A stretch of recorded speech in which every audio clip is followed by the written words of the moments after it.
Yo, what's going on? I'm Marcus, the debt-free dad. Here we talk finance, attorney reactions, the current events, trending news, all of that good stuff. I want to get this intro out of the way because we got a lot to dive into today. Always a disclaimer, I'm a licensed attorney, licensed in several places. I'm not your attorney. Seek a professional in your area. And if you get something out of this video, you enjoy the content, make sure you like, subscribe, share, follow, all of that good stuff. Now, sometimes I feel like I just jinx things. You know what I mean? I touch bases on a few politicians, and it's not uncommon. Lately, we dove down the Tiffany Henyard Road, because it's just a, what time is it? Okay. It's not 9 yet. It's just the crap show. So we dove down the Tiffany Henyard Road. Then we went all the way to DeRidder, New Orleans, and talked about a mayor there. Previously, I talked about another mayor who was up and on the Maryland side of the game. I mean, if it's something that impacts finances, we definitely going to take a look at it. Shout out first comment of the day. Ryan's Tax Logistics and Accounting Services, LLC. Shout out to you for dropping the first comment of the show. This one hits close to home because y'all know, and people tell me all the time, oh, your accent, I can tell you're a DC guy. You're talking to a guy who's born in DC, who lives in DC, who just been around the city for a long time. And this one is a little bit interesting because I've met Trayon White on several occasions. I served in a relatively high-level role with a DC law enforcement organization, and I had a chance to meet him as well as several other council members. But I also had a chance to meet him. I won't talk about names, but I had a family member who passed away not too long ago, and he spoke at an event they had for him, a community event or what have you. So, this is somebody who I've met before. We aren't hanging out at the cigar bar, nothing like that, but I met him in a professional setting. I met him in a non-professional setting. But hey, we got to keep it. We got to keep everything balanced here. If some crazy stuff go on, we're going to talk about it. So before we even watch any video, we're going to dive into the actual complaint because this complaint is wild. You're talking about video footage, recordings, and the whole nine. Now, when I heard about this, it was Sunday, coming back from dropping number one off at college. And, like, hey, you heard what happened? I got a text message. And even though I didn't know what it was, if you watch this channel and see me talk about any politicians, y'all already know.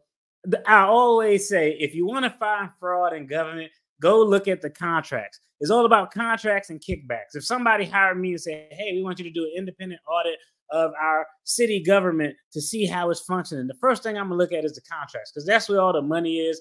That's where all the opportunity for ill-gotten gains is. So first, let's go ahead and figure out and get an idea of who Trayon White is, if y'all don't know. Now, let's go and put it up on the screen. I'm even moving my face out of there so we can get a full picture. Council member for DC government. We read these like you read a driving record or a criminal record. You start at the bottom. Hey, University of Maryland, Eastern Shore, HBCU. I'm liking it. As an HBCU grad in Maryland, as an HBCU grad for law school down in the Carolinas. So far, so good. We liking it. Masters in Public Administration, Nonprofit Management. I like it. He's a DC guy, born in DC. But take a look at his background.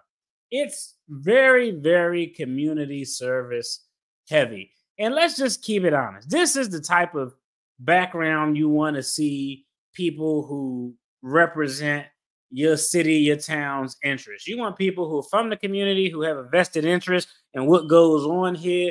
They have family here. They grew up here. That's a lot better than you don't want some guy from like New York coming down to run for mayor or city council. You're going to be like, yo, what are your ties to the community? How do the things that go on here directly impact you? So, hey, shout out to him and his community service. Definitely, he put a lot of work in. But now we got to take a pivot, okay? We got to take a pivot because before we go in, let's just talk about, I believe he first ran for council and won his seat in 2016. He was endorsed by, hey, God bless the dead, Marion Barry. And I already told y'all how I feel. Hey, mayor for life. Hey, say what you want, scandals aside. He did a lot of good things. I talked about it. I talked about the Summer Youth Employment Program.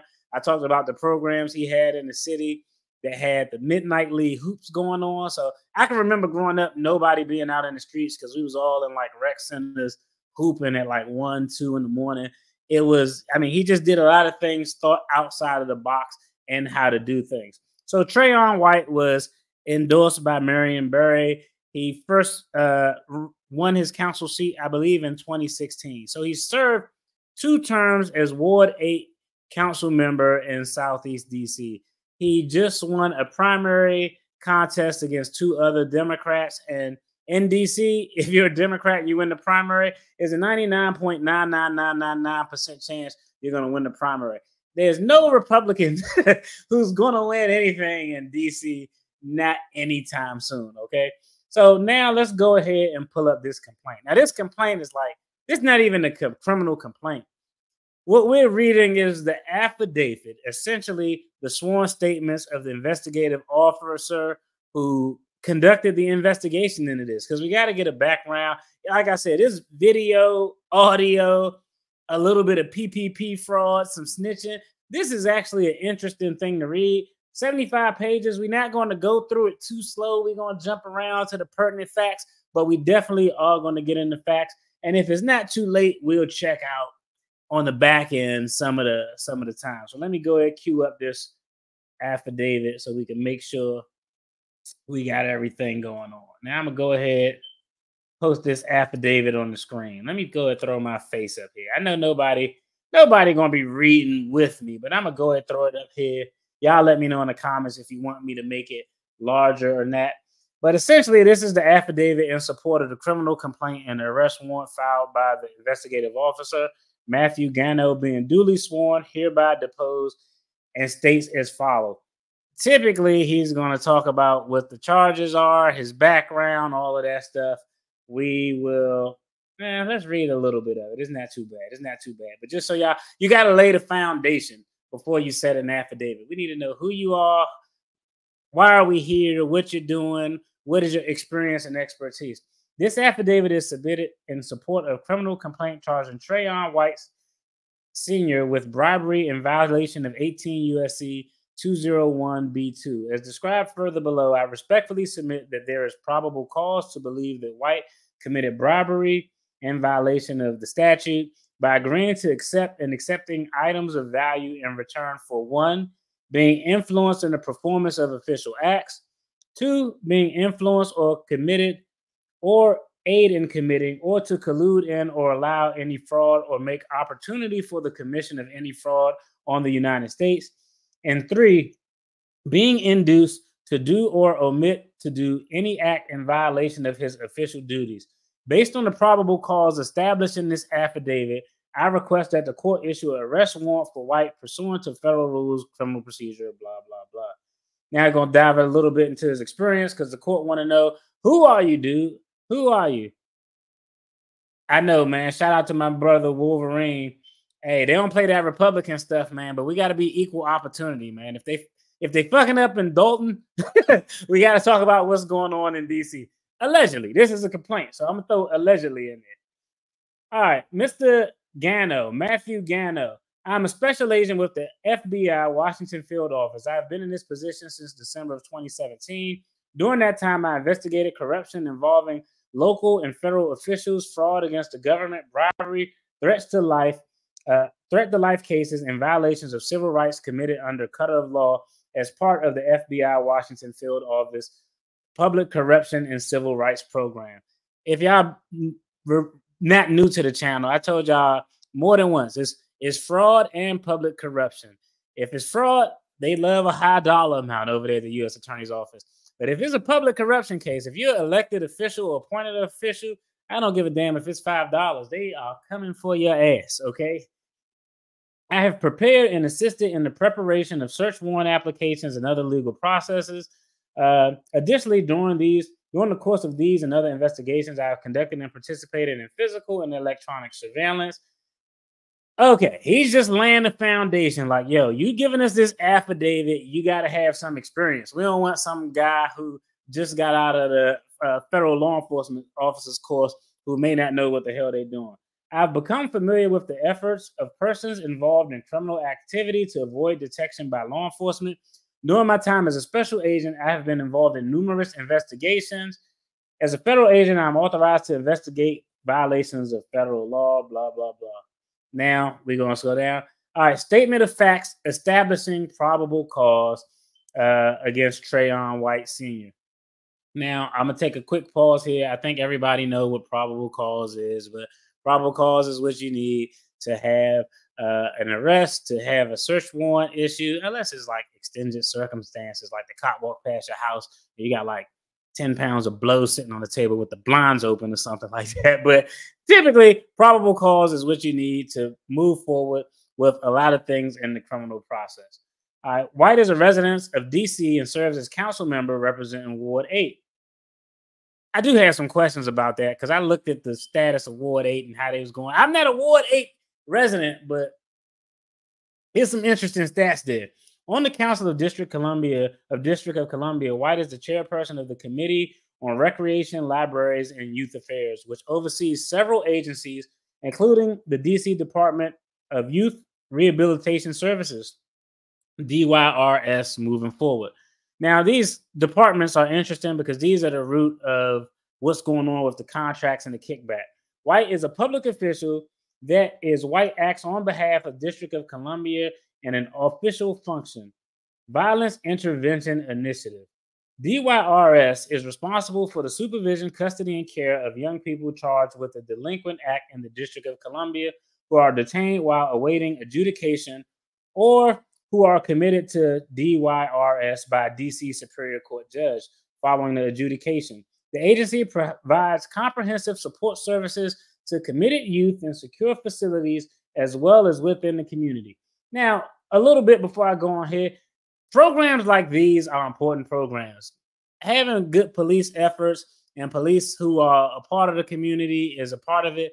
But here's another thing besides making arrests and busting heads and in some instances having constitutional violations. The other thing is the supportive help, where it may be counseling services, where it may be job placements. So these programs really focuses not so much on the law enforcement aspect, but on that other stuff that does have a direct impact on crime. Excuse me.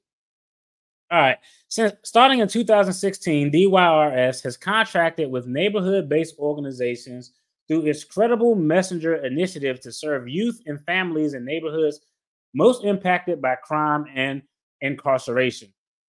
Credible Messengers are full-time employees of the neighborhood-based organization who provide intensive mentoring and life coaching to DYRS youth and their parents/adult caregivers.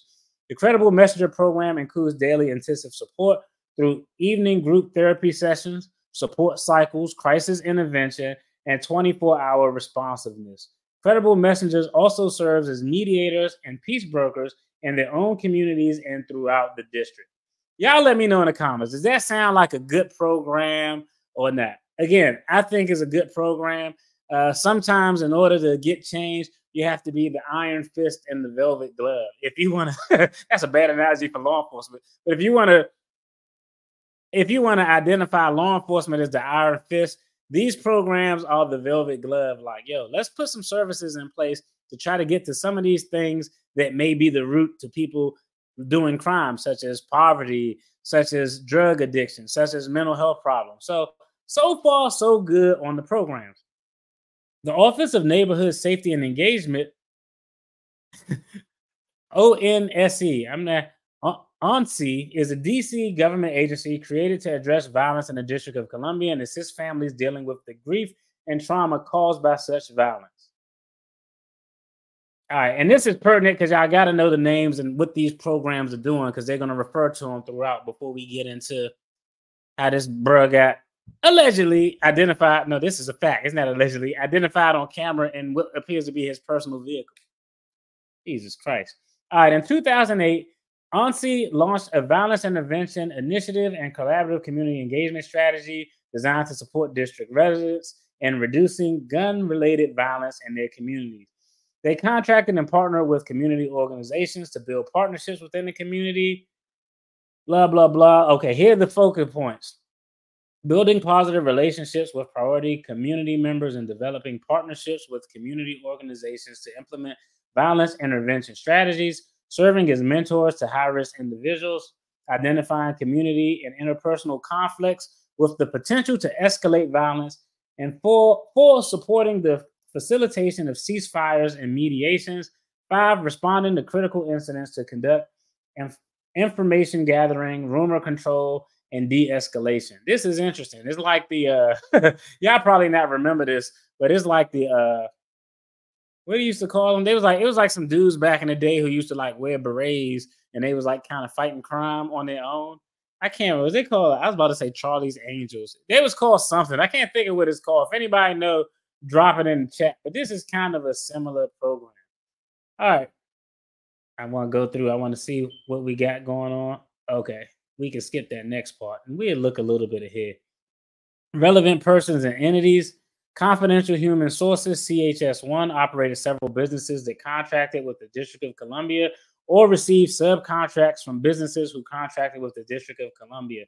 On August 9th, 2024, this is recent shit too. On August 9th, 2024, CHS-1 entered into a plea agreement with the United States whereby he agreed to plead guilty to conspiracy to commit bank fraud in violation of 18 USC 1349 and bribery in violation of 18 USC 201 and is scheduled to execute that agreement before the court on August 16th, 2024. The charges to which CHS-1 is pleading guilty relate to fraudulent loans he obtained through the federal government's Paycheck Protection Program and other corrupt offenses, including bribery of District of Columbia public officials. As part of his plea agreement, here's where it gets interesting. CHS-1 agreed to cooperate with law firm. Part of his cooperation include disclosing other prior criminal conduct in which he had participated in the course of his cooperation. CHS-1 reported a corrupt relationship with White that is described in greater detail below. So that's what it was. I appreciate it. IRS will definitely be interested. Definitely, Jeep. I agree with that. Let's see, you hit it up. The Guardian Angels. I can't remember what they was called. They had like berets, and I remember my mom's had a beret like that. We was out in the store, and I was a kid, and somebody's like, "Are you a part of the Guardian Angels?" I was like, "What?" I was like, "Mama DFD is not a part of the Guardian Angels, okay?" But so essentially, it backs up to something we've seen a lot of. We've seen some crazy ass stories with PPP loan, Paycheck Protection Program loan fraud. Somebody got snatched up. CHS-1 got snatched up. He got caught up on the finesse side of the game with some fraudulent bank stuff related to PPP fraud. And what did he do? He's like, you know what? I need a sweetheart deal. So I'm telling. And who did he go to? You know what? I'm going to go to the elected official. Here's a free advice for anybody who's a professional, but especially if you're a Black professional, okay? If a group of people are committing criminal acts and you decide to intervene and engage in those criminal acts, if you're an elected official, they are going to care about torching your ass more than anybody else. If you're a prominent businessman, they're going to care about torching your ass more than anybody else. If, let's say, as an attorney, let's say, hey, DFD got his defense attorney hat on, and I'm representing drug traffickers, drug distributors, and I say, you know what? I know all the moving pieces. Let me broker these pieces and put them together for a little bit of a finder's fee. The minute one of those yahoos get caught, they're going to be like, hey, I know this attorney who on the shady side of the game. And prosecutors, federal authorities are going to be salivating. They love fraud, but they really love public corruption and throwing the book at people who probably should have known better. Hey, what's going on? Hey, shout out to TXC Tells All. You actually had some videos that helped me and hook me up on the VA disability side of the game. So shout out to you, Wolverine, anybody else who are a veteran, y'all check their content out if you want to make sure you are getting what's due in accordance with what your actual injuries and or military disabilities are. That's the best way that I could put it. All right, let's dive back into this complaint. So CHS-1 reported a corrupt relationship with White that is described in greater detail below. Let's see. Y'all want me to leave this stupid screen up or y'all want me to just take it off? Y'all let me know. All right. So CHS1 is, let's call him the snitch. Caught up in PPP fraud, he's the snitch. And it's technically defined as snitching because when two people are doing illegal stuff and one tells on the other, that's snitching. If a civilian is a victim of a crime and he tells, that's not snitching. There's a difference. All right. Government employee 1 was an official with the Office of Attorney General for DC. Government official 2 was an appointed public official with the executive office of the mayor. Government employee 3, a high-ranking official at ONSI. Government employee 4, supervisory grant management specialist at DYRS. Company 1, a Washington, D.C. corporation owned and managed by CHS1. Company 2, a Washington, D.C. corporation owned and managed by CHS1. Company 3, a nonprofit organization, provided family and mental health services to individuals in D.C. in 2003. Company 3 was awarded 3 grants by ONSI for fiscal year 2024 to provide quality assurance, compliance, and fiscal management to sub-grantees under Title 6 initiatives. Sorry. The total value of these 3 grants was at least $10,702,000 and some change. The ONSI selected the sub-grantees that contracted with Company 3 to provide Title 6 initiatives. All right. Let me see. Wasn't he the one that met up with Tiffany Henyard, the mayor of Dalton, Illinois? Who was that? Hey, I don't know. If that's true, send a link, drop a link in the chat or shoot it to me on IG at Official Debt Free Day. That's wild. If he went to meet up with Tiffany Henyard, that's wild because you shouldn't meet up with somebody. All politicians do self-dealing, okay? Some people know how to do it better than others. Some people utilize, Tiffany Henyard, for example, she tried to use a charitable organization. Tiffany Henyard don't care. I mean, Tiffany Henyard cares, but the problem is, how do you get that money filtered to your organization? I'm not trying to tell nobody how to do anything. I'm just saying there are ways around this, and the Tiffany Henyard approach and this approach that gets you on camera and audio and video footage is probably not the best one. Eagles fly high, no doubt. I'm a double eagle. But all right, so let's see. Let's dive back into this complaint. White lawful duty as DC council members. I think we understand what your responsibilities are as a council member. I'll skim through this. Let me see if there's anything worth. All right. His lawful duties. I think we know using his position to influence outcomes of matters. Blah, blah, blah. Okay, I think we know what his official duties are. Like, you got a public obligation. You're in a position of trust where you have to operate in the best interest of the public, not do no shady shit. All council members are required to file yearly financial disclosures. Yeah, I have to do one of those certificates, which, among other things, confirm they have complied with their duty to report known illegal activity, not been offered or accepted any bribes, not directly or indirectly received government funds through illegal or improper means, not received or been given anything of value, including a gift or political contribution, based on any understanding that the council members' official actions or judgment or vote would be influenced, and 5, that they completed a full ethics training within the last year. White filed these financial disclosures and certifications for 2017 through 2023. The last of which was filed on May 15, 2024. That's a goddamn shame. He filed his ethics thing saying, I ain't doing all of this crazy stuff.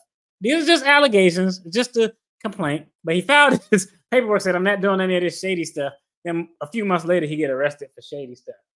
All right. White begins taking bribes from CHS. Now, this is where it gets interesting. Yeah, let me know if you found it. I'm trying to find it. It was when she met the president on the mayor's convention that she did not qualify for. I remember they had like a mayor's convention and everybody was going to meet the president. Interesting. Hey, I appreciate that. Yeah, y'all like, subscribe, comment, all of that stuff. Live videos are reactions. Pre-made videos, we're gonna talk about the money. All right. So White begins taking bribes from CHS1, aka the snitch. All right. In 2016, Company One entered into a multi-year human care agreement worth in excess of $6 million with the District of Columbia Department of Human Services. The term was for a period of one base year for not to exceed the price of $971,000 and four option years for which respective prices were 1.2 million, 1.2 million as some change, and 1.3 million and 1.3 million and a little bit more change. The DC government exercised option year one from October 16th of 2017. Damn, he started taking bribes. This going all the way back to 2016. You might be fucked, my boy. All right, through October 25th, 2018. An option year two from October 26th, 2018 to October 25th of 2019. As a part of this agreement, Company One would provide case management services for chronically homeless and other highly vulnerable individuals and families. In accordance to what we talked about, all the other companies, Company One was required to conduct criminal background checks on all positions listed in the provider's business plan having direct contact with children or youth. In January 2019, DHS determined that the majority of background check documents submitted by Company One to DHS were falsified. In other words, Company One was affirming it conducted background checks that it did not, in fact, do. All right. So in 2019, they figured this out. This is egregious to me because they're supposed to be providing mental health services for vulnerable populations, which could include kids. That's why they said we need to have background checks to make sure nobody harm the kids, and they not doing it. That's a big ass problem because there's some sick people out here. In February 2019, DHS determined that Company One was in default and as a result terminated the agreement. Okay, good. On August 14th, 2019, Company One submitted a claim to DC government Office of Contract and Procurement. They do all the contract work, sign off. They the money people of DC government, demanding $4 million, alleging that the termination was improper and demanding that the termination for default was converted to a termination for convenience. On September 2019, Company One lowered its monetary demand to $1.5 million. December 2019, DC Government Office of Contract and Procurement denied Company One's claim. Good, I'm on board with that. Y'all got creeps around the kids. February 28th, 2020, Company One filed a notice of appeal of this demand to the DC Government Appeal Board. In March of 2020, attorneys in the Office of Attorney General filed a summary judgment in Company One's appeals to the contract board. Let me read this and then see if I need to explain what a summary judgment is after I'm done. In May 18, 2020, Contract Appeals Board dismissed the appeal after Company One and DC government entered into a settlement agreement. Nope, don't need to explain that. They entered into a settlement agreement which did not result in a payment to Company One.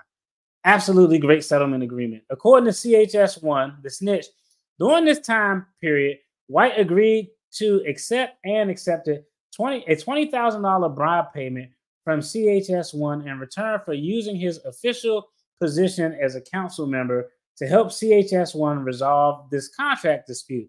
Specifically, White agreed to use his public position to pressure high-ranking district government officials to resolve this dispute. I'm just be honest, there's nothing, as somebody who I would call myself I served in a high-ranking position in the district government. There's nothing that one council member can do to influence me to do absolutely nothing. Honestly, I would go on the record and say it's nothing that none of the council that could do to influence me doing anything.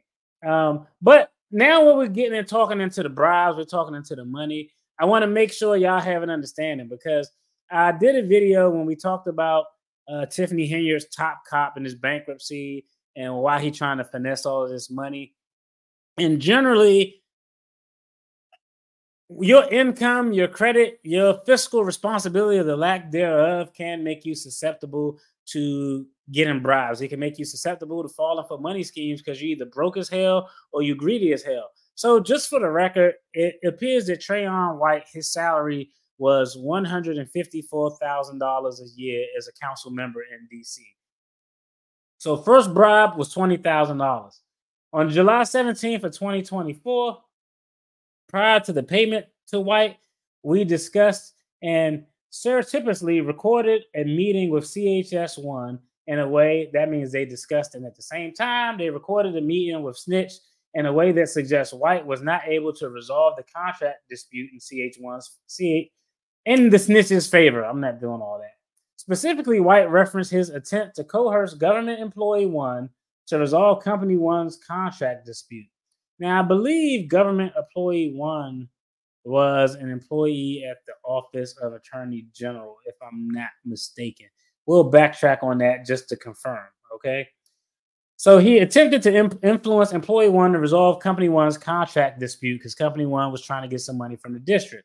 White said, I have to work and put everything in play. I'm just trying to make sure because the last time we was trying to, this is a very accurate quote. The last time we was trying to do something like this, that this shit messed up my relationship because I ain't going to lie, because we was trying to get government employee 1 to do something and he agreed to do it and he just never responded. And he just disappeared and stopped answering, even to this day. That's because government employee 1 is not a dumbass and he knows something shady was going on.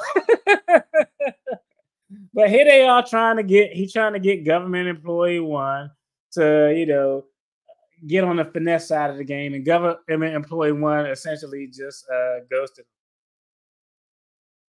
All right, let's see. All right, he just disappeared and stopped answering, even to this day. Snitch confirmed White's statement that the last time we were trying to do something like this was a reference to the $20,000 payment he had made to White to induce White to use his official position to pressure government employees, including government employee 1, to resolve the dispute over the termination of company 1's contract. In addition to the conduct reported above, the snitch reportedly corruptly giving White gifts, including travel to Dominican Republic and to Las Vegas, Nevada, prior to the conduct described below. That's crazy. He going to places like the DR. That's like a cheap spirit flight, bro. All right. 2024 criminal conduct. Continuing their corrupt relationship, White in June of 2024. This is June of 2024. We're in August, okay? So these things are right. Like the shit smell is still strong, okay? The turd haven't even cooled off and petrified yet. This is still like fresh. In June 2024, White agreed to accept approximately $156,000 in undisclosed kickbacks and cash payments from the snitch in return for using his position as a DC council member to pressure government employee at the ONSI and DYRS to extend Company 1's and Company 2's contract for services with the district. So, hey, Snitch owns all of these companies. He's trying to get these company contract. He paying White to finesse it. Now, I will tell you, this is a little bit interesting right here, okay? And the reason this is interesting is because this is in June of 2024. I'm sure, well, I'm not sure, but I believe, and I'll look at the dates maybe on the back end if we're not running too long, but I believe that this person is already under federal scrutiny. So remember, some of the older activity is dated back to 2016, 2017, I think 2019. On most criminal charges, there are some exceptions when there's conspiracy where you could potentially extend statute of limitations. But in general, most federal crimes, most in general, not all, most, you got a 5-year look back period. So what it looks like happened to me, this is just based on my legal expertise. This guy's in hot water. He's already under federal scrutiny, investigation, active, and he needs to get something juicy. Yo, you know what? I know a politician over here who's shady, but some of that conduct was old. Let me see if I can sweep this dude up. Let me see if I can sweep this dude up in some new charges so it's fresh, so I have a little bit more leverage when I want to try to work out my sweetheart deal. That's what it's given. That's what it looked like to me, okay? All right. So in furtherance of this scheme to date, on 4 occasions, White accepted cash payments totaling approximately $35,000 from Snitch while Snitch was working covertly under the auspice of the FBI. Exactly. That's exactly what I told you. We already knew what it was. Like, yo, if you could get us a politician, bet this is cool. Now, bribe payment number one. This is number one in June 26, 2024. Yo, this is utterly ridiculous. Let me go and get this out of the way while I'm just reading these things. All right. No, I'm gonna let me see. I think I'm gonna leave that up there. All right, on June 26, 2024, the Snitch and White met in CHS1 car, which was parked outside of an apartment building where White was living in Washington, D.C. I dropped my son off at school and I was like, yo, hey, be safe, do your thing. Yeah, I know, hey, it's college, man. You're going to meet young ladies and all that, but don't go somewhere generally where you can't control the environment. Like, that's like rule number one. Like, nah, I don't know if I want to go over your house just yet. I don't know you like that. It may be some jack boys in the bathroom, but in the tub waiting for you or something. But general rule is me as a person, I'm not a fan of going in environments I can control. And hey, that's just kind of that's just kind of, I don't know. I think that's a relatively rookie mistake. You doing something shady, you're gonna go do it in somebody else's car. If they snitching, you screwed. But hey, shout out to law enforcement and criminals, alleged criminals, because this is just hey, it's just a criminal complaint. We don't know yet, but alleged criminals. But shout out to criminals who aren't making smart moves. Yo, what's going on, Tag? I appreciate you tuning in. So, all right. So White gets in the Snitch's car on June 26th of 2024, which was parked outside of his apartment building where White was living in Washington, D.C. CHS Snitch offered to pay White for ascertaining the status of CHS1's company contract with ANSI. White accepted a $15,000 bribe payment from the Snitch for providing this and similar assistance to the Snitch. And White and Snitch agreed to meet again in furtherance of the bribery scheme. Okay, remember, let's backtrack a little bit because I want y'all to put some stuff into context here.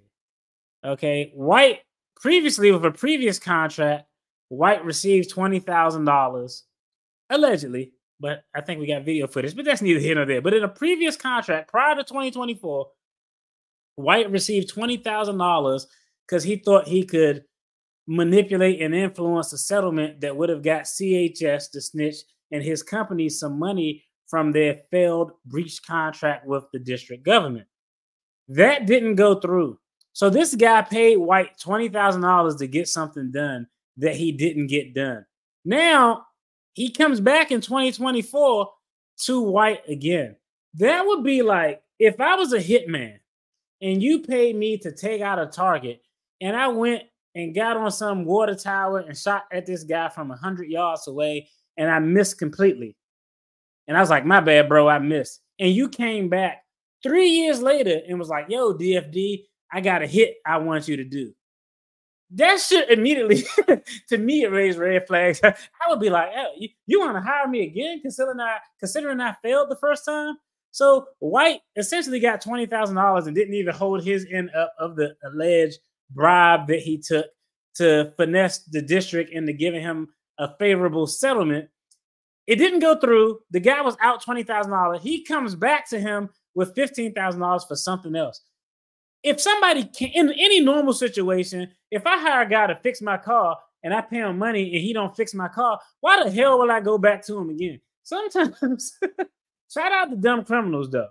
I'm just saying, like, so, shout out to dumb criminals, that's Darwin Award stuff. Hey, dumb criminals, alleged criminals are what keep, people like me gainfully employed. So, shout out to y'all and keeping your boy employed. Okay. So, all right. So they agreed to meet again in furtherance of the bribery scheme. Okay.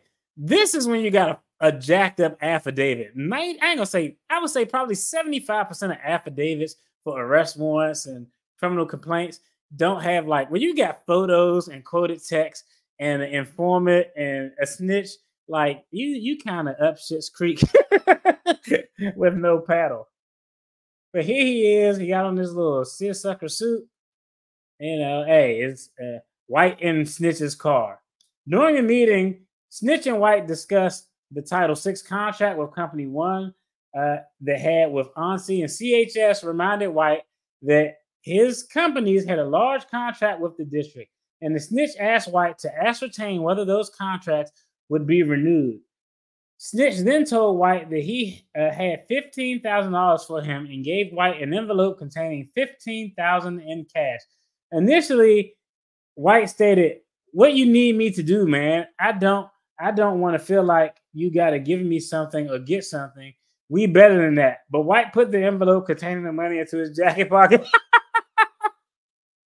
Yo, that moral compass, like, it's like when you asking kids. You ever ask somebody something and they be like, they shake their head yes, but they say no. They be like no, or they say yes. I'm sorry, that was hilarious. He's like, "Hey, bro, you don't gotta give me nothing." He was like this. Let me see if I got it. He was like this. "Hey, bro." He was like, "What? What? Why you handing me this?" He probably opened it up, looked in there, was like, "You handing me this money?" He's like, "Nah, bro. I don't want you to feel obligated, like you got to give me something, man. We better than that, bro. We family."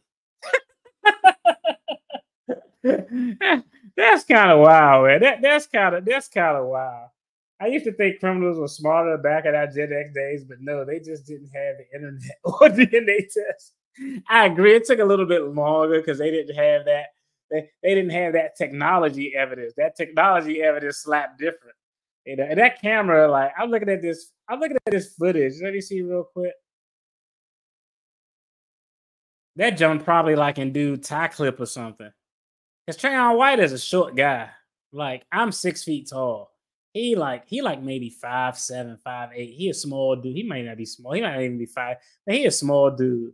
That's crazy.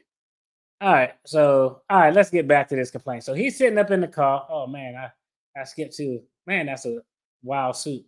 All right, we better than this. But White put the envelope containing the money into his jacket pocket. This is wild. Uh-oh. The boss is calling me. What's up? Nah, I didn't. Yeah, y'all go ahead and grab something. All right, later. Bye. You good? Okay, bye. That's my daughter calling me. I'm like, nah, y'all need to go grab some. Y'all need to go grab some food. He reminds me of Jamie Foxx off the movie Bosses. Oh yeah, I remember that movie. That's funny. That's a good point.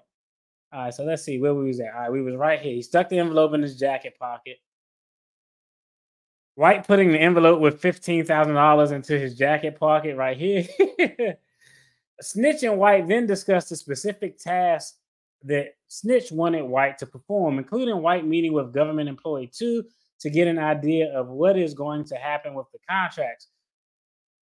White responded, "So you're trying to get an idea where they're going to go with the contracts." Snitch confirmed that that was the information he needed. Excuse me. And Snitch added that the biggest thing is to just trying to figure out, are they keeping us this year with the contract? That don't sound dumb to y'all. Why would I pay you to find out if they're keeping us with the contract? If you come back and say yes, is yes. If you come back and say no, you literally didn't impact my. That's a like, yo, shout out to criminals, alleged criminals who aren't that smart. If I'm paying you money for something, I'm not paying you money to tell me what somebody's going to do. I'm paying you money so that you can do what the hell I want to have happen for the benefit of me. That's just a like the bribe requests just don't even make sense. Like, anybody who was thinking would have been like, yo, you want to pay me this money just to tell you if they're gonna keep you in that? Like, I don't know. The request is just sounding a little crazy to me. That the request is just sounding a little crazy to me. The fact that he didn't catch on the snitch is wild. I agree. The fact that you didn't, like, it's so many red flags. Okay. Snitch then suggested to White that they meet again in 2 weeks. See, Snitch told White that he would keep paying White for his assistance with the contract. You know, we link up, I guess, another 2 weeks. But like I was telling you, I'm able to keep hitting you off. You know what I mean? While saying this, Snitch made a gesture with his hands mimicking giving White money, and White responded, "Yeah." He's like, "I'm gonna just. This is what we do. Like, yo, nah. When I get the bread, I'm gonna keep hitting you off. I'm gonna keep hitting you off. Then you're gonna be good." As soon as they said that, I know exactly what the hand mannerisms were. White then mentioned that the DC Office of Attorney General also runs street violence interruption programs. White said that the DC government was trying to combine the Office of Attorney General program with ONSI to bring all the Title VI work into one office. White told Snitch that Government Employee 3 was unlikely to remain a high-ranking official at ONSI. Snitch then directed White to determine the status of Snitch's company contract with ONSI, and are they going to give us the contract? Are they going to stay with the same vendors? Snitch then told White, "It's cool. In 2 weeks, we can go over everything, go over your whole plan. But if you can definitely, man, that's for you. So definitely, please use that to take care of the stuff for Government Employee 3. You know what I mean?" To which White appeared to respond in part, "Yeah." By that, Snitch, I mean that the $15,000 he had given to White was for White assistance in determining the status of Snitch's company's contract with the government. Snitch and White concluded their meeting with a discussion of other opportunities for White and Snitch to work together, where White would assist Snitch in securing contracts with DC government. Again, if y'all see me do these reaction videos to government fraud and bullshit, pardon my language, I don't like fraud because, like, I just don't like it. And it's a weird twist because I'm gonna show y'all a video when we get to the end where, like, people in the community, sometimes I think we jaded and blinded. They like, but he was trying to do a good thing, and I'm like, y'all missing the bigger picture. Y'all missing the bigger picture. But that's just my take. But I don't know. I'm just not a fan of fraud. I don't like it. It's all shady. And I told y'all, I say all the time, if you want to find out what wrongdoing is done in politics, always go to the contracts. That's where the opportunities for money and payment come in. Now they got quotes from the conversation, and then we're going to dive into bribe payment number 2. Snitch, I was going to say too, even something to think about too. I can do something like twice a month for you right now for the next 90 days. But I want to strategically work with you like White. And I've got other shit we can be doing too. This dude just burned this. He fucked. Pardon my I'm sorry for cursing so blatantly, but this is absolute terrible facts. And all this stuff is audio recording quotes, clearly. Snitch, that's what I'm saying. That's what I'm saying. I want to knock this out. Then for the next meeting, let's brainstorm and go over everything that's cool. White, what I want you to start thinking about is how we can get into mental health space. Now, I know about mental health space because I did healthcare provider fraud, and providing mental health services is one of the, think about it, outside of the federal government's budget for the Department of Defense, that's military contracts and weapons. The next highest budget that the federal government have is for its healthcare programs, Medicaid, Medicare, all of those types of programs. So there's a lot of opportunity. I mean, I've investigated and put away people who committed multi-million dollars worth of fraud. You want to see a big one in DC? Google Florence Bakundi. It was a home healthcare fraud scheme. And look at how much money she got. She was popping bottles of Dom P and Cristal on her Instagram. All right. So let's get back to the conversation. Snitch, I got to go. I got a jet. Listen. 2 weeks. White, you ain't going to disappear on me. Snitch, nah, man. Listen, this is my word, bro. Like, CHS, like, I need to know who CHS1 is. I need to know who the snitch is because he talking mad hood. So, like, what? Like, there's so much shit we be doing. I know he's probably clapping. There's so much shit we be doing, snitch. That's what I'm saying. White got 4 more years now because he just won his primary election and he's a Democrat. So in DC, they're gonna vote blue no matter what, even if it's not in their best interest. Even if blue isn't doing anything to change their circumstances. And I know statistically, Ward 8, 25% of the population is at or below the poverty level. Someone who's been in office, in my opinion, 8 years, you ain't do shit to fucking change that. That's a problem. But people gonna vote blue blindly, and he like, yo, I got 4 more years to get this bag up. All right, now we about to dive into scam number 2. I hate fraud too from the government. I agree because the fraud from the government is fraud from the government is like it's terrible because we all end up paying for that shit. That's what I don't like about it. Like I don't like any fraud. I don't like seeing people get taken. But like when you defraud the government, people are like, oh man, the government good for it. No, it ain't. Our taxes gonna go up. The insurance that the district has to get policy is gonna go up. They may raise it. It always goes back in our pockets. That's why I don't like fraud. I don't like fraud because y'all fucking with my money, and because it's wrong, but also because it hurts the hardworking taxpayer citizens. Hey, your boy been on here talking for a while, so pardon me. I gotta get a drink of H2O. Ah, you calling him a snitch is hilarious. CHS is I don't know. I don't know what it stands for. Cold hard snitch. Capitol Hill snitch. CHS. That's an acronym. That's an acronym indicative of a snitch. That's hilarious. I looked at Henya's Facebook vids and I was not able to find it. I think some of hers have either been deleted or made private now. So I would have to say maybe not him. Corruption and embezzlement just sucks. I agree. I agree though. You know, like birds of a feather flock together. They always want to find a way to finesse the game. All right, bribe payment number 2. The first one was on this. Think about how recent it is. The first recent one, he got caught up in $20,000 back in the day, but it's close to the statute of limitations. They got snitched under the hot water with the hot strobe light on him. He's sweating. He like, I could give you a politician. Let me go get him. This politician is purportedly not that sharp, so I could get him on another one, and it'll be a nice juicy case for y'all. So he go out June 26th, bribe 1. July 17th, 2024, bribe number 2. They moved this. This is the fastest investigation I've ever seen in my life. Like they sent this dude out like, yo, we need something current. And they got that shit in a matter of like 90 days. That's crazy for an investigation of something like this to have all of his ducks in a row in like 90 days. That's wild. I've never had anything or seen anything like that in my career. All right, bribe payment number 2, July 17th. July 17th, Snitching White met in Snitch's car. Here he go again. Meeting in places that you don't control the environment, which was parked outside the same apartment building as the prior meeting. And now, real quick too, I did want to, before we dive into this, White really had no prior criminal conduct with the court, so he was able to walk out on his own recognizant today. They didn't even give him a bond or something. If he travels, he just has to let the court know.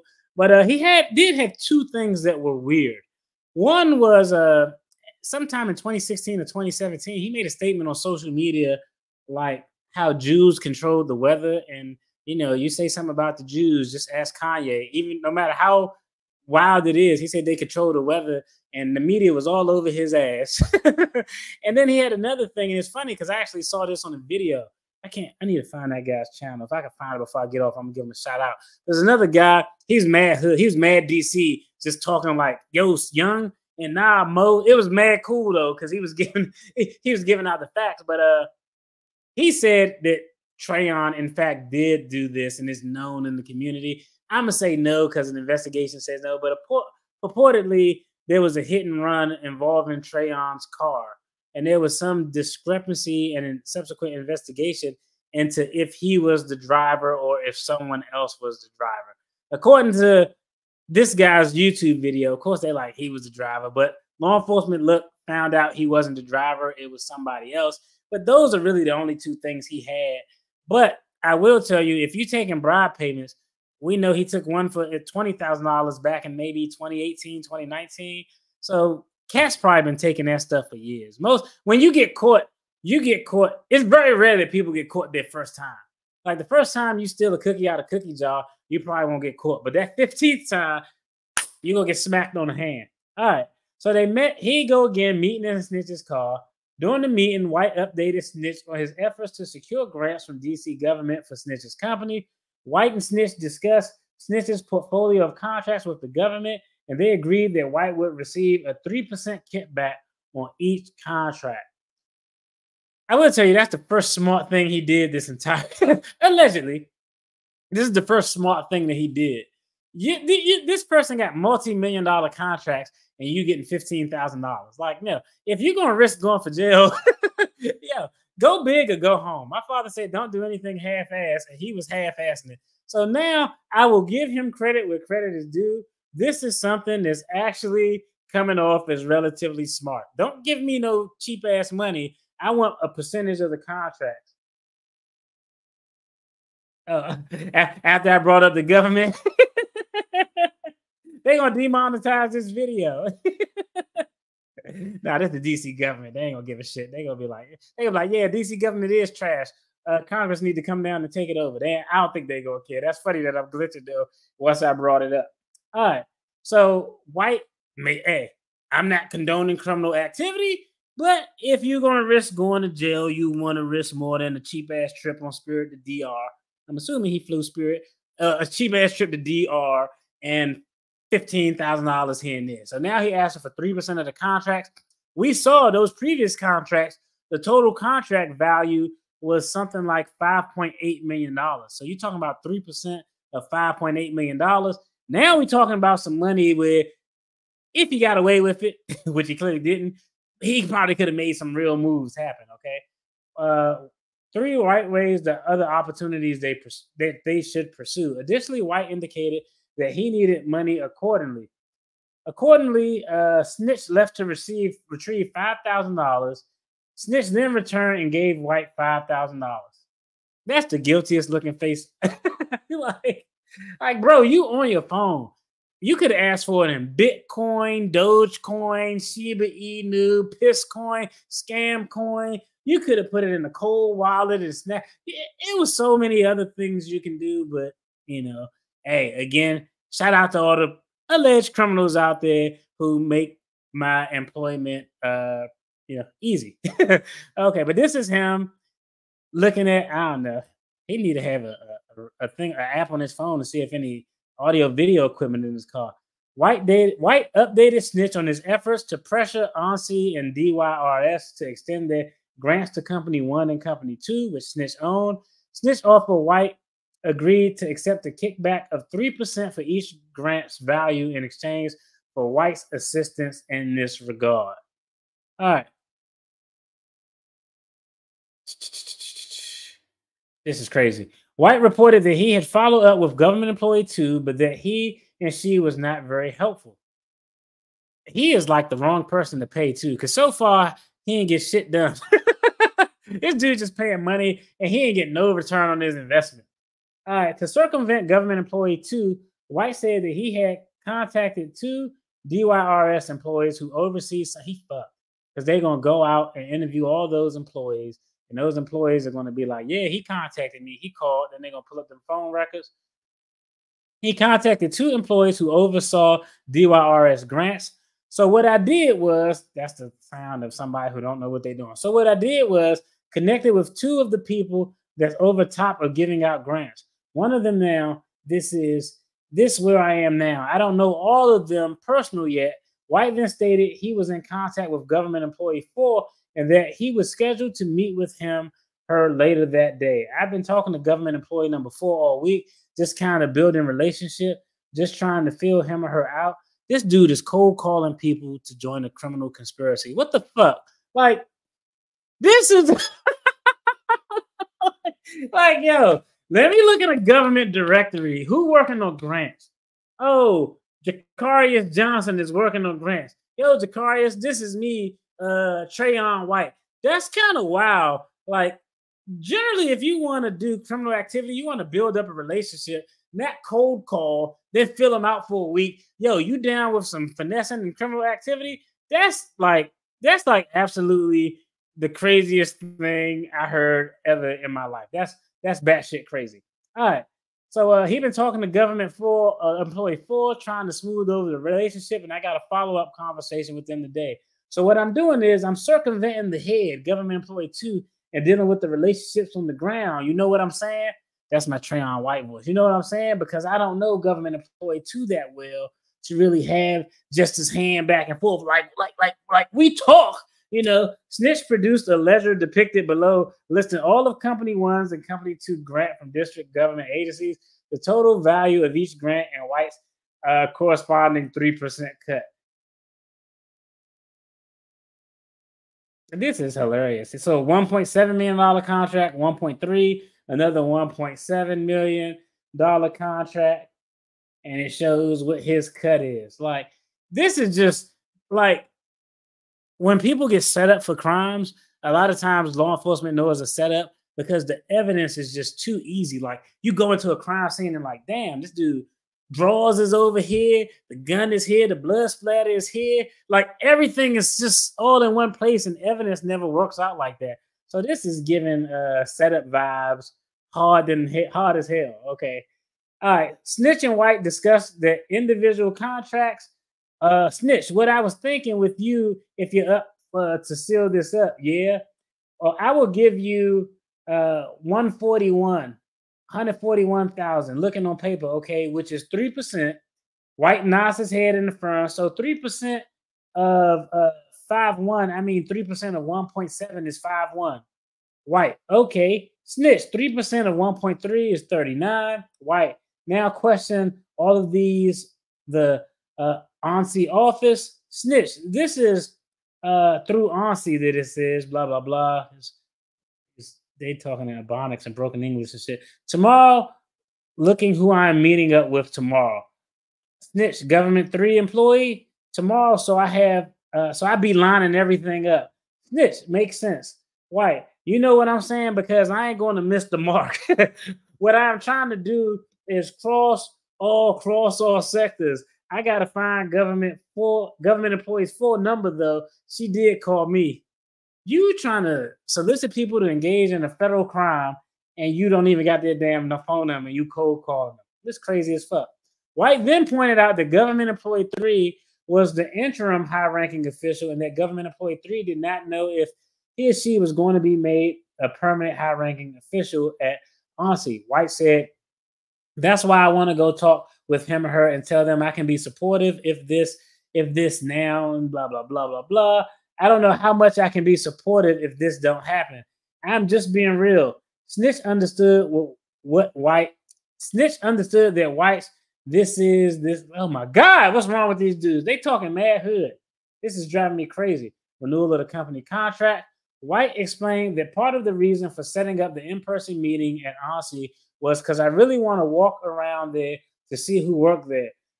So I'm going to go there in person because I kind of got to get a feel for who's running what, because there's people making decisions that may not have a high title. White then searched his phone and found the name of the person he previously referenced from DYRS, government employee number 4. White then mentioned that he was going to meet with government employee number 4. Now, let's take a quick pause for the cause here. Everybody talking about what White is doing in the community, all right? White is doing in the community. But let's just be real. Shout out to him. He does a lot in the community. I've noticed. I've seen this. He does a lot in the community. But what do y'all think he mean when he say, yo, this guy's interim role? So he may not be permanent. So I need to go and see who worked there so I could figure out who all is making decisions. When y'all go there and he looking for somebody allegedly to include in this scheme so he can get his 3% kickback, who do y'all think he's looking for? Somebody who's, this is just my personal opinion, somebody who's a DC native. He's a DC native. I'm born in DC. Hey, this guy's on the ground. I guarantee you he walked past everybody who worked at that organization who was probably white, because he ain't going to go to no white people to ask him no crazy shit like this. So how could you really care about the community and you on the ground looking to see who work here so you can involve other black folks in your foolishness? Like, yo, that's absolutely crazy and it makes no sense.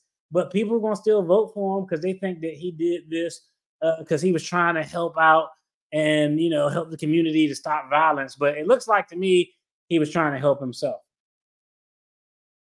All right, so White says he finds government. Oh, this is okay. Okay, here you go. This him right here, government employee 4 going on over to ONSI. Okay, they going over there. They're having a conversation about going over there to meet the contact. Snitch, I've never met him before. I just have seen him or her a few emails. I did submit this stuff, so you know him or her. Well, I'm meeting with them. So nobody knows this person from anybody. White doesn't know this person. Really, Snitch doesn't know this person. They just like, yo, we're gonna try a wild shot in the dark to commit some federal crimes here. Is essentially what they're saying here. They texting back and forth. I've been texting back and forth this week, and I told him I need to meet with him in person today. Snitch, gotcha. White, I didn't know if you wanted to meet with him or her. I wanted to keep you isolated. Okay, so he clearly all of this stuff is nice and juicy for the prosecution. Yeah, I definitely Snitch like, yeah, I definitely, but look, I did the numbers for that. So it will be 15. That's 15K, 3% of 500K. While saying the above, Snitch referenced the ledger depicted above that White was looking at, noting the numbers that correspond to Company 2's credible messenger contract with the district.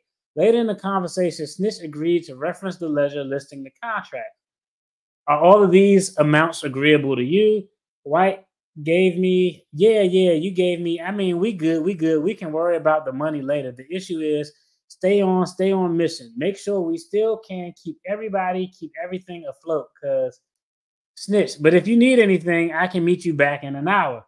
White, yeah, I'm hurting. I've been hurting for a minute. Now, I don't know what hurting is. I'm assuming that his pockets is a little thin in this. So he like, yo, I'm starving out here in these streets. My ribs is touching. He hungry. Snitch and White then discussed business opportunities in the mental health care space, which White had mentioned in their June 26th meeting. Snitch expressed an interest in partnering with White on contracts for mental health services. White estimated the value of the contract would be 15 to 20 million. That's probably a little low, but yeah, they're lucrative. Like I said, I did healthcare fraud. So I didn't do healthcare fraud. I investigated and prosecuted healthcare fraud. Shout out to the FBI. CH Snitch then remarked 3% of that is good. When White explained that he wanted to determine Snitch's interest in this business, Snitch repeatedly stated, let's do this. White responded, yeah. The conversation continued. All right. This ain't nothing compared to blah, blah, blah. You got to keep waiting for it. Same gibberish. White then suggested that they also explore the housing sector. The last piece of that is housing. Housing is where you're going to get most of the money because motions with his hands around the clock. It's different than the DYRS shit, man. They agreed to meet again in 30 or 40 minutes. They meeting too goddamn much. That shit would drive me crazy. Why you want to meet all the time, man? Crazy. And Snitch left to retrieve the cash White had previously requested. Approximately an hour later, Snitch returned to the location of his last meeting with White. Snitch asked White if they can meet again in a few weeks, how much money White would want. White responded, let's play it by ear. I don't really got no real demand at the moment. I got to work to put everything in play. So I just wanted to put everything in play so I can put everything into motion. Snitch then handed White an envelope with $5,000 as White had requested. Snitch said, that's for making sure you reach out to government employee 3 and government employee 4. White responded, I'm on top of all that. You know me. I already moving. I'm going to put, once you and I lock eyes and get an understanding, I gets to work. I can start making some shit happen. Keep in mind, he got all this money and he ain't make shit happen yet. White then referenced his meeting with government employee 4 later that day and a meeting with government employee 3 the next day. This is crazy. The video footage is actually wild. Definitely dug a significant grave for himself, all for some gifts at 3% payout. That's crazy. I have to catch this from the beginning, not rubbing his hand. He's the Birdman. he doing the Birdman because he trying to get his bread up. Now, I will tell you, too, another thing we got to think about on the financials. He make $154,000 a year, according to government records. And when the feds rated him, they actually rated him at a suite in a home that was in a district in D.C. that wasn't his district that he's elected to represent constituents in, which he should live in. But the suite was interesting because I saw a report that said the suite was a studio suite that was like $2,000 a month. In D.C., $2,000 a month ain't a suite. That's just a fucking place to stay. But you know, that's just to talk about a little bit of the financial dynamics of it. All right, let's see. Snitch and White then discussed additional bribe payments. Snitch told White to let him know how much he needed, and Snitch would provide it. White mentioned that his girlfriend was going out of town the next day, and that because White had a meeting with Snitch today, White knew he would have to have some cash for his girlfriend's trip. Bro, like this, any kind, is he simping out, bro? I'm dying over here. Like, yo, this is the wildest complaint ever, yo. It's one thing, like, it's one thing if I'm like, yo, I'm committing fraud for me and the overall betterment of my family. But yo, like, yo, the next time we meet, I'm gonna need some money because my girl is going on a girl's trip out of town, and I gotta make sure she got some money on her girl's trip. Like, bro, that's crazy. You committing a felony that's 5 years per each count, so your girl could have. Yeah, your girl could have. Maybe if it was his wife, I'd have been like, oh, he want to take care of his wife. But this dude, I don't know, man. Y'all let me know, man. Is that kind of simping out or what? Is that? I think that sounds kind of simpish, man. You like, yo, let me get some money for my girl can go on a girl's trip so she can stick these bills in Night Heat's drawer. And this complaint is crazy. Okay, so he wanted to fund the girl's trip. All right. July 19th, White text Snitch stating that he needed to meet and that it was urgent. He's like, yo, my girl about to go on this trip. We got to get this bread, bro. They got the text message. This is a great affidavit. All right. The text message reads as follows. Let me make this big so y'all could. Let me make this big. I'm going to put my face over here on the side. Little face. We'll be leaving here. Today, my son's birthday. Trying to get cake and stuff now. Then head to Juma, party after Juma. Okay, later on tomorrow, it is urgent. Okay, I'll try for early, meet you there. White explained he wanted to introduce Snitch to an individual who could help them get into the mental health space. You already trying to move on mental health and you ain't even do shit with the contracts. You got to be about the worst person to facilitate a bribe and have no results I've ever seen in my life. All right, so the next message, I need to know what time. Then he tried to call. Are we meeting with blank's brother? Can't answer. I need to meet with you. Oh, okay. Wanted to kill two birds with one stone. After we meet, introduce you to blank and get a feel if you want to go in that direction. I'm going hard in the paint. Let's go harder, brother. I don't care. Let's make it happen. Bet. Yeah, these are two Negroes of the African American persuasion likely having a conversation from the text messages. Damn, girlfriend wonder where she thought the cash came from. She ain't care. She just wanted to make sure she probably was going to like Miami. Like, no. This is crazy. He loved his women. He might pop the question on that trip since he ran into some money. This is absolutely crazy, man. This is a wild chain of events here. If he gets jail time for this foolishness and Trump don't get no time for his stuff, that's a problem. Nah, it ain't a problem. One person has the ultimate amount of power, and the other person is just a Negro in the council member seat. I'll just be honest. Like, let's just be honest. He like a former president versus a former president who actually has context. Like, real talk, former presidents, like, they got the ability to like reach out and access and connect, and they can really ruin things for you. A council member who really don't even got the juice to let this guy know if he getting a contract or not, even though I agree, a crime is a crime, and if you commit a crime and you're convicted, you should do the time. But, you know, hey, this is the justice system is interesting. Not all things play out like they should in the justice system. White also told Snitch that he had a meeting with two high-ranking government officials to facilitate Snitch's obtaining a contract with D.C. government. Is this for me? Yes, I'm working. We need to meet ASAP. Okay, at son's party. We'll hit you once everyone leaves. Bet. The meeting tomorrow. On July 24th, White texted Snitch asking to meet. White wanted to provide an update on his progress, facilitating the renewal of Company 1 and 2 contracts with the government. White trip coming up. I think the trip was on the 26th. It's the 4th. Crunch time. White also wanted to receive another payment. In addition, following the private meetings between Snitch and White, they plan to meet another individual to discuss business opportunities and mental health. The more people you have in a conspiracy, the absolute worse it is. White specifically requested that Snitch bring 10.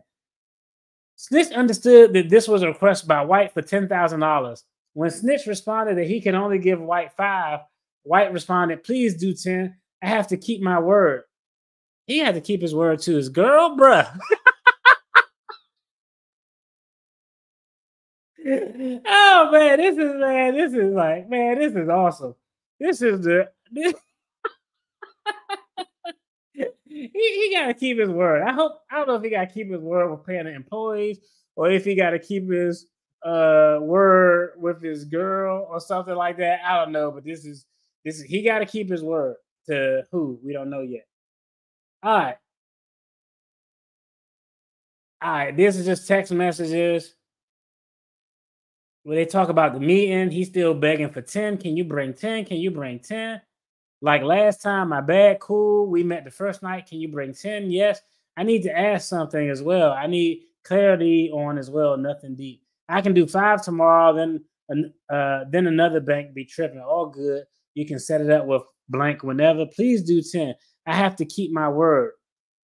All right, on July 25th, White and Snitch meet in this car again. Again, you meet in environments you can't control, which was parked on the street in Washington, D.C., as set forth more fully below. During the meeting, White updated Snitch on his efforts to facilitate Snitch's company securing contract with the government. White raised and discussed additional contract opportunities and Snitch that he and Snitch could pursue. White and Snitch discussed kickback payments that White would receive for his effort on behalf of Snitch's contracts. And Snitch gave White the $10,000 bribe payment that White had solicited and noted in the text message above. After entering the car, White said, I feel good energy about what we're I feel good energy about what we're embarking on, what we're trying to do. I want to bring you up to speed. Before we go and hear about stuff I've been working on trying to get you where you need to be. White trying to get him where he need to be. Sound like prison is where he need to be. This is absolutely interesting. Let me hold. Give me 1 second. More money, more things in that movie yet. This is like paying up front for a contractor's job. It's like y'all ever see the movie Idiocracy, where it's like people got dumber in the future, and this average intelligence guy in the military and like a hooker had got frozen in this time machine and forgot about it. When they came out, these people who were average intelligence back in the day were super smart because society had got dumb. And this guy paid the hooker money, and she's like, you stay here next Wednesday. I'm gonna come back and I'm gonna square you away. I'm gonna give you the wildest night ever. And the dude was just like, yeah, I pay you now. You gonna be back next Wednesday? That's the equivalent of what he's doing. This dude paying for nothing. What's his girlfriend Instagram? Yo, we gotta look that up. We gotta somebody do some due diligence research. We gotta find out who his girl IG is. Like, she might be you might see her and be like, hey, bro, I see why you want to give a couple dollars for a girl's trip. This is crazy, yo. Shout out. What's her girl's Instagram? I gotta see what made him commit a crime like this. That's crazy. All right, White told Snitch that he had spoken with government employee 4 about the renewal of Company 2's contracts. So I followed back up. Snitch like, with the government employee? Yeah. White's like, yes. Snitch, the grant manager? White, yes. They looking good. They looking good there. He ain't do shit yet. Snitch, like 48 applicants applied or something. White, I don't know. I didn't get the details. I just told government employee 4 where I stood and what I needed to see happen. Then I followed up with Snitch, and government employee 4 was like, was they like on board with it? White, yeah, government employee 4 all the way. Grant manager all the way go. Snitch, okay. White, it's government employee 4 and another lady. So government employee 4 got to work to massage her. Government employee 4 got to work to massage the other person, but I'm going to stay in communication with government employee 4 because government employee 4 definitely going to be helpful. But I think that was small. That was smaller smaller one. Excuse me. That was the smaller one of the two. Now, again, I'm not a person who's, I never like took a bribe for anything. I don't know how this work, but this is the other thing that's just stupid to me. Y'all let me know it's just stupid or am I tripping? But it's just stupid. If I'm getting money from Snitch to engage in this bribe, and I'm just going out to ask people who's on board, but I haven't given them a fucking dime yet. What the hell kind of operation is this? You like if you're going to okay, I taking money from this Snitch. He gave me 15 here, 10 here. He gave me 25 total. Now I go, I find people who down, and I'm just like, yo, y'all should be on board, but I don't physically give them anything. You ain't accomplishing anything. So far, this dude hasn't got anything done. He took all the money, hasn't greased anyone else's palms but his own and his girlfriend. Shout out to her for wanting a high value black man. All right. Snitch produced the ledger listing the 4 contracts, laying out the total amount of each grant, 3%, blah, blah, blah. We've seen all this before. Oh, man, that's a guilty face. Let's zoom in on that face. That's a guilty. Hey, these are all allegations. But that face right there is a face that only a mother could love, and that's indicative of something shady going on.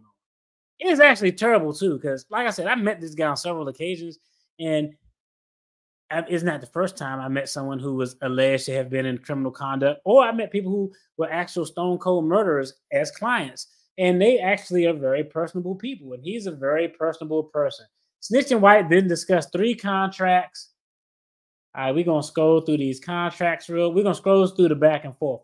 White said that he did not believe government employee 3 would be appointed to a permanent role that he asked. So White said that he told the government 3, the only way I'm going to support you if you support me, because I have to sign off on the confirmation. So now you're essentially saying your vote is for sale. Now I'm only one of 13. They can still get it passed without me, but I'm a huge voice when it comes to violent prevention on the council.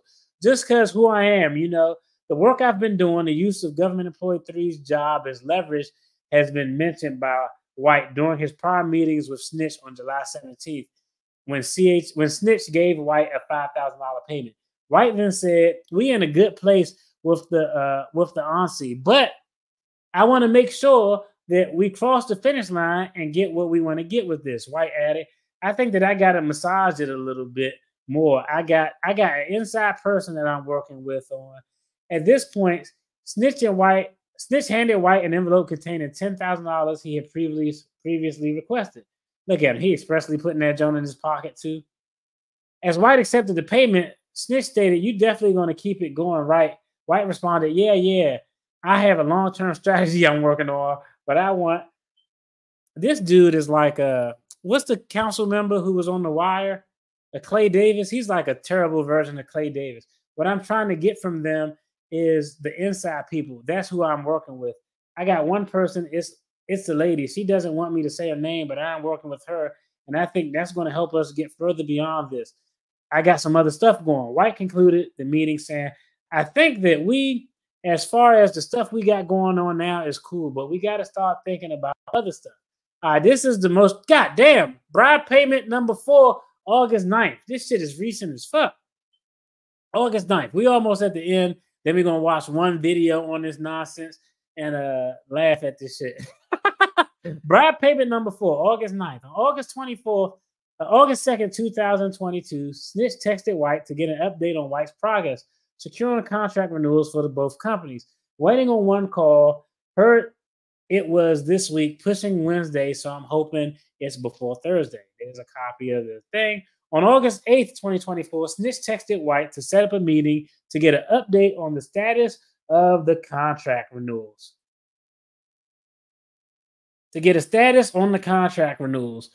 Snitch asked White if I needed him to bring anything. White initially responded, "Let me check on that in an hour when I wrap up this meeting."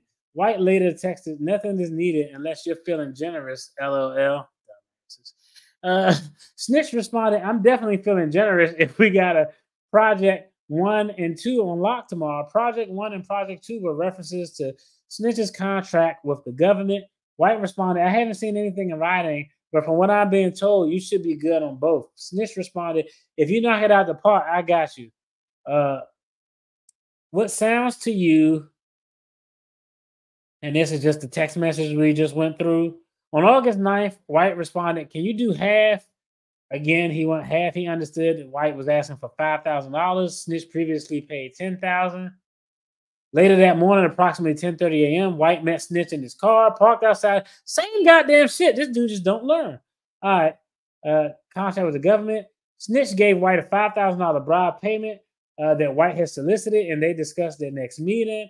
After they into the car, White provided an update on the status of his efforts. He talking to people.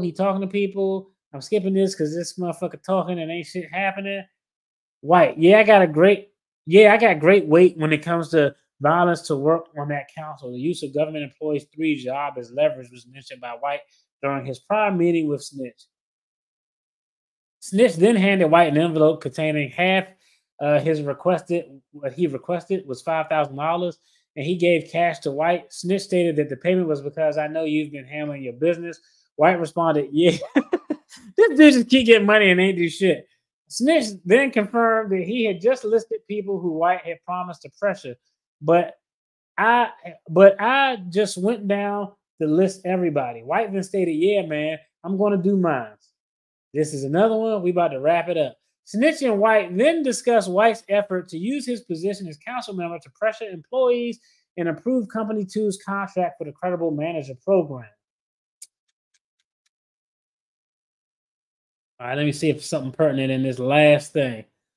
So I talked to her, man. Who else I talked to?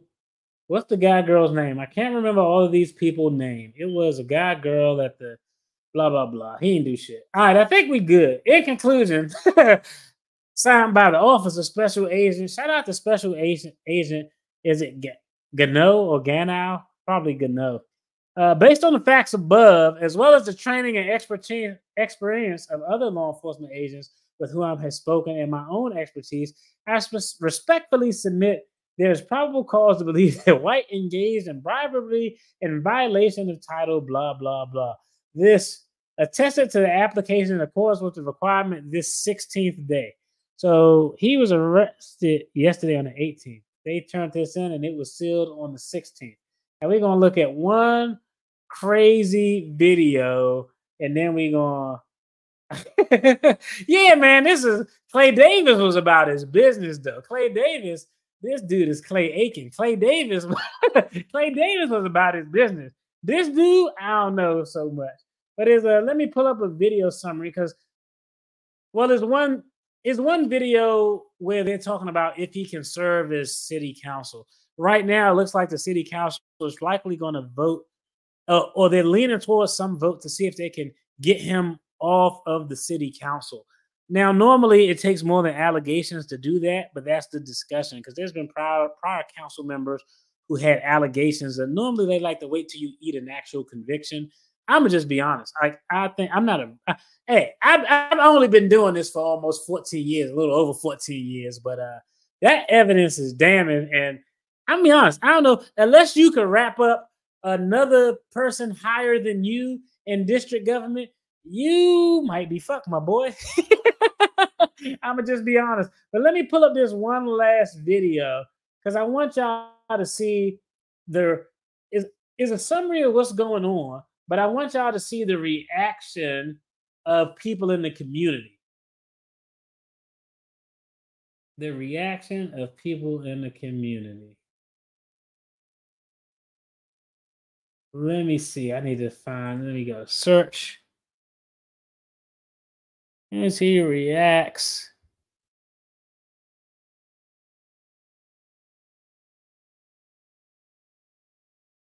Let's see. Okay, here you go. Yeah, get this queued up. All right, let's get this queued up going through the complaint is cool and dope, but part of it is we got to enjoy some of the laughter on the laughter side of the game.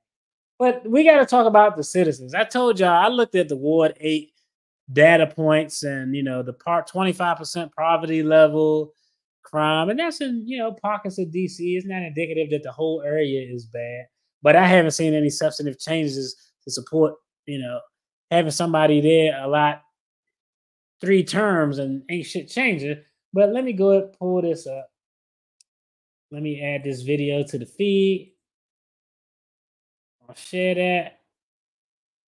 All right, let's go ahead and take a look at this because I want y'all to take a look at what the residents are saying, and y'all let me know, are the residents fair or foul? A council member's arrest happened earlier this afternoon. Witnesses tell WUSA 9 the FBI surrounded the area, went into an apartment complex on K Street in Navy Yard. Tonight, our Leslie Moreno has more on how. Oh, hold on. I think I jacked something up. Give me a second. I got a little struggle stream going here. It's so much. This dude got.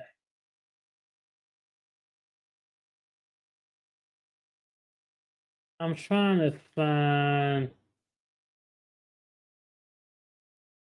Give me 1 second.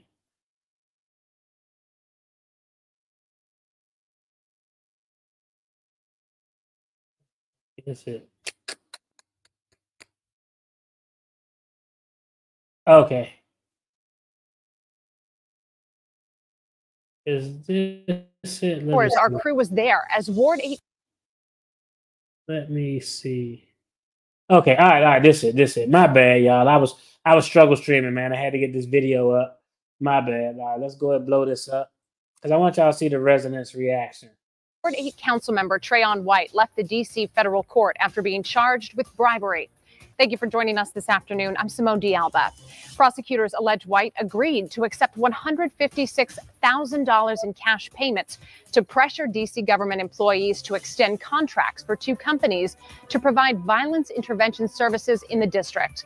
This afternoon, we have team coverage on this high-profile case. Our Lionel Donovan is in Ward 8 with new reaction from the community on this charge. But first, let's begin with our Rafael Sanchez Cruz. He was inside the courtroom when that charge was read. Rafa, walk us through the details of the investigation. Yeah, Simone, the nearly 40-page criminal documents have photos like this one, which show council member Trayon White allegedly accepting envelopes with cash inside, anywhere from $5,000 to $15,000. Now, the FBI says they have White accepting these bribes on video. Now, the 40-year-old was released today by federal judge Jean Michael Harvey, and he was covered by supporters as he left court this afternoon. Some supporters yelling that they loved him as he was placed in a car. As the car departed, they chanted Ward 8. So how did White get caught up in this FBI? I've seen people wearing shirts that say "I stand with Trayon." Like, what the investigation? Court documents say a company owner in DC was facing federal charges for stealing pandemic relief funds and agreed to disclose all of his illegal doings in exchange for a plea deal. The person agreed to work with the FBI and recorded the interactions with White. The Ward 8 council member allegedly accepted 4 cash payments of $35,000 each between June and August. In exchange, White would use his position as a council member to pressure government employees at the Office of Neighborhood Safety and Engagement and the Department of Youth and Rehabilitation Services to extend several DC contracts. Those contracts were valued at $5.2 million and were intended to provide violence intervention services here in the district. Now, White chairs the Committee on Recreation, Libraries, and Youth Affairs, which oversees several agencies, including DYRS. In the recorded interactions, he mentioned several times how he's trusted when he comes to these kinds of issues. Now, these court documents also indicate that it was White himself who suggested to the company owner that they needed to expand and try to get contracts in other areas like housing and mental health. He called housing a, quote, cash cow. Now, the person working with the FBI says that he also gave White other types of gifts, like he was able to take him to gifts like trips to the Dominican Republic as well as Las Vegas. White could face a maximum of 15 years in prison. He also might have to pay 3 times the amount that they say he took. He's due back here in federal court on September 19th. Simone? I mean, his arrest, the charges, shocking. Of course, he is poised to win a third term in November, and that election is just about 60 days away. Rafa, thanks for your reporting tonight. We appreciate it. Well, moments after the case against Councilmember White was unsealed, Mayor Muriel Bowser spoke to reporters at an unrelated event. Here's what she had to say. Well, I mean, I could state the obvious, but so maybe I will. It's very troubling. It's very disappointed. I'm sure that constituents across the city, but especially in Ward 8, are very disappointed. People need representation. They need people that go down to the Wilson building and put them first and fight for them. And I know that I speak for them in my disappointment about it. And I want to, she look like she want to laugh like shit. Any part of the government is questioned in this way, it distracts from the very important work that has to be done. If we are talking about offices that are focused on keeping people out of harm's way, preventing violence, especially with our focus on alternatives to law enforcement strategies, which we're very committed to. This also puts those very effective strategies at risk. So individual decisions, and people will make some good ones, some terrible ones, but they have to be held accountable. In the last 90 minutes, D.C. Council Chairman Phil Mendelson called the charges, quote, deeply disturbing. He says he's working on a committee to assess the situation, investigate, and make any recommendations to the full council. White's arrest is the topic of discussion in many communities in our region, and that includes the ward that he represents. Our Lionel Donovan continues our live team coverage. He is in Ward 8 with brand new reaction. Lionel, give us a feel here. What's the community White represents saying this afternoon now that we know some more details on the arrest? Good afternoon, Simone. Well, like Rafa was saying, support for Councilmember White is strong here in Ward 8, the community that he was born and raised in. I've been in the Southeast today talking to folks about the arrest, and many are saying that they hope White gets through this. I actually heard from one gentleman who said that he would vote for White again if he had the opportunity. Really? Like, I know, man, when you got somebody who homegrown, you want to see them win. But this is just me. Hearing it on the news, it didn't sound as bad as when I actually read the complaint. Like, that was the first time we read the complaint together. I never looked at the complaint before. I heard it on the news, and I was like, wait, he was trying to get a contract for youth violence? Like, oh, that don't sound that bad. I mean, it's illegal, but it's like some fake Robin Hood type stuff, but reading the actual complaint is much worse. And it's crazy that people like, yo, I still vote for him, even though, again, these are allegations. He hasn't been convicted yet. These are all allegedly hypotheticals, but they sure look like him in those photos to me. But people are still inclined to vote for this guy. So for now, let's hear from Ward 8 residents themselves about the situation. I understand his intentions and what he was trying to do for the community award. He wasn't trying to do shit for the community. The people who are talking they probably just heard that, oh, he was trying to get a company to get a contract to stop violence within the district. When you say it like that, you're like, man, like he took a bribe, but the bribe was related to him trying to get a contract so a company could stop violence in the district. That's not that bad. You got to have the full context, because that statement that was made by this individual right here makes. I understand his intentions and what he was trying to do for the community of Ward 8, but I also feel that you chose the wrong direction to go. If Trayon White was doing whatever he was doing to prevent violence in the district, I feel as though, he should have some grace. He should have some grace. So the ends justify the means. Like, nah, that's crazy. That would be the equivalent of like, yo, this dude is a big time narcotics dealer who destroyed every community, but he takes care of his community. He got scholarship for all the kids in his community. And the 3 or 4 blocks that make up his hood, they good, but everywhere else is jacked up. That's the exact same kind of logic, which is absolutely stupid rhetoric. And I want to watch her again because this, like, I don't know. It's He chose the wrong direction to go. If Trayon White was doing whatever he was doing to prevent violence in the district, I feel as though, you know, he should have some grace. I admire the brother for trying to do something for us, but you know you can't strong arm the system. So it sounds like many are saying that although Trayon White might have done something wrong, he did it for a good reason. Yeah, because his girlfriend had to go on that trip. These people were, oh man, I don't know, man. So, shout out to all the people who want to support Trayon and still going to elect him to office even after this stuff play out. But yeah, this is ultimately going to result in some type of plea agreement, plea negotiation. I don't know. This is kind of this is kind of crazy. Let me go ahead check out some of these comments. Yeah, that was a wild affidavit we went through. So you set him up for the plea. So you set him up for a plea deal for something you did wrong. Again, if ever be blown, if he go down, you think any of these council people and politicians are clean? None of them are. They are literally. If you want to find a corrupt politician, look at the contracts. They have no big contracts that they give to their cousins.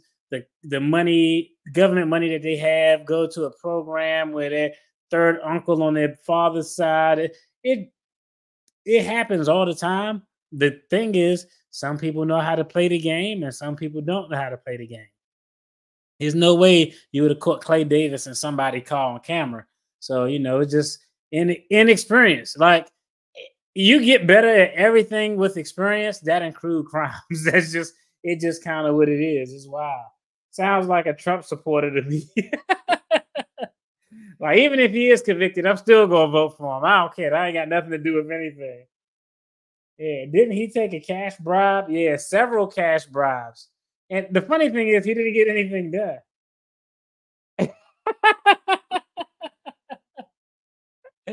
Shout out to you for that comment. He didn't heed the crack warnings of his mentor.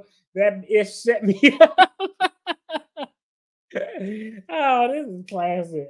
Yes, he took a bribe, but look at what Trump did. Wrong is wrong, regardless of who you are. Yeah, I agree with that statement. Unfortunately, the society that we live in is an imperfect system. If you have wealth, power, hey, and, you know, depending on your hue or tone, wealth, power, along with that, you're going to be in some positions that are more advantageous. Honestly, what you're saying is the reason that it makes it even worse for him. It makes it even worse for him because I don't know about y'all, but I always say this in every video. I know from being taught it at a young age, from seeing it through practice, if you're a black person and you do something wrong, no one is giving you grace. The example will be made out of you. This dude has an undergraduate degree, a master's degree. He's clearly not a stupid person. He graduated with, I think, highest honors or something. I think he had like a 3.8 cumulative GPA in undergrad. This dude clearly isn't stupid.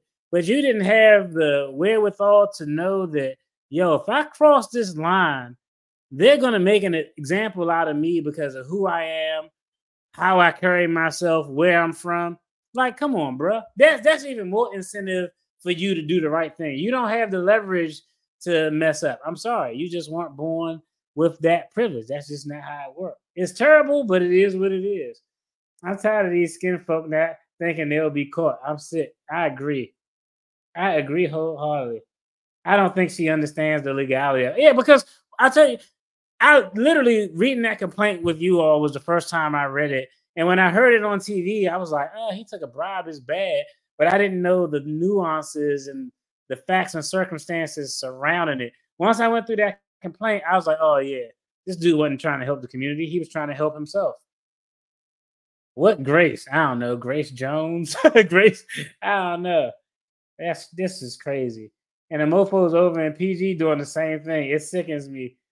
Hey, I just think that that's the inherent part that comes with politics. There's just so much opportunity for money to be made, and in legal and illegal ways. And most people, well, not most, but some people elect to take the illegal ways because they think it's easier, I guess. I don't know.